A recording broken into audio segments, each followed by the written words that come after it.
Shalom, selamat pagi. Mari kita berdoa. Terima kasih Bapa, terima kasih Yesus untuk kasih setia Tuhan yang Tuhan masih berikan kepada kami pada pagi hari ini. Kami boleh bangun dengan selamat dengan tidak kekurangan suatu apapun. Kami mau mulai hari kami dengan bersekutu, berdoa, memuji muliakan nama Tuhan dan mendengarkan kebenaran firman Tuhan. Dalam nama Yesus kami siap mendengar firman Tuhan. Amin. Sapaan rohani buat kita pada pagi hari ini, Kamis 31 Oktober 2024. Saya ambil dari kitab 1 Yohanes pasal yang kedua ayat yang ke-29. Demikian kesaksian firman Tuhan.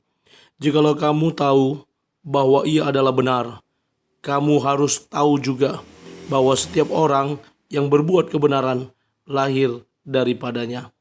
Kebenaran yang datang dari Allah.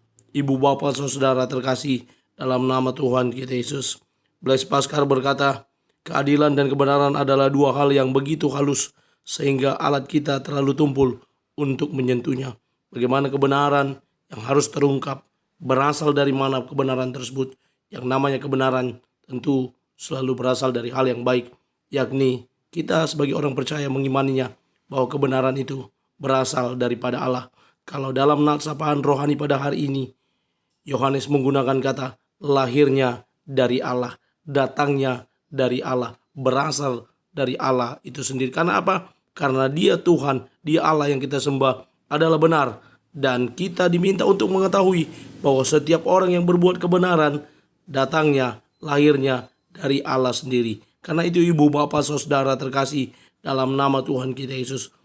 Mana kebenaran yang kita percayai, yang kita imani.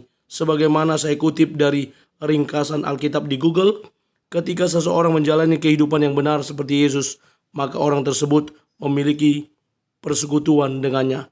Membangun persekutuan yang benar dengan Tuhan Yesus merupakan suatu hal yang baik dan benar. Karena apa? Karena kita sedang mengimani dan meneruskan apa yang kita percayai dari keselamatan yang telah disediakan di dalam Kristus.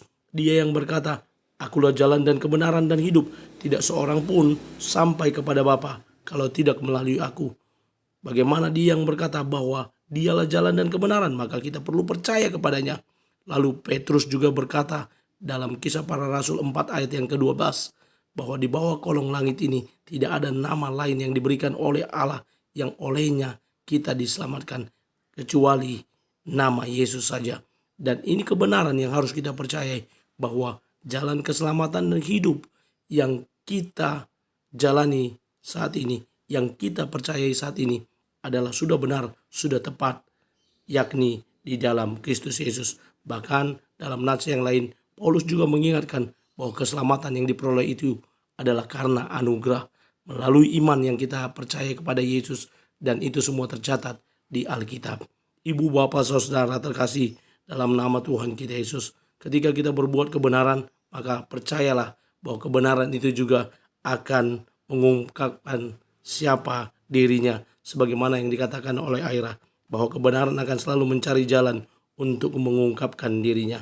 Mari kita mulai hari ini dengan belajar melakukan kebenaran, karena Tuhan berkenan atas setiap kebenaran yang kita lakukan. Amin. Kita bersatu dalam doa. Terima kasih Bapa, terima kasih Yesus untuk kebenaran yang telah Engkau berikan kepada kami, untuk mengungkapkan kebenaran-Mu dalam isi hati kami, sehingga kami boleh mempercayai kebenaran di dalam Engkau. Dalam nama Yesus kami sudah berdoa. Amin. Selamat beraktivitas. Tuhan Yesus memberkati. Shalom.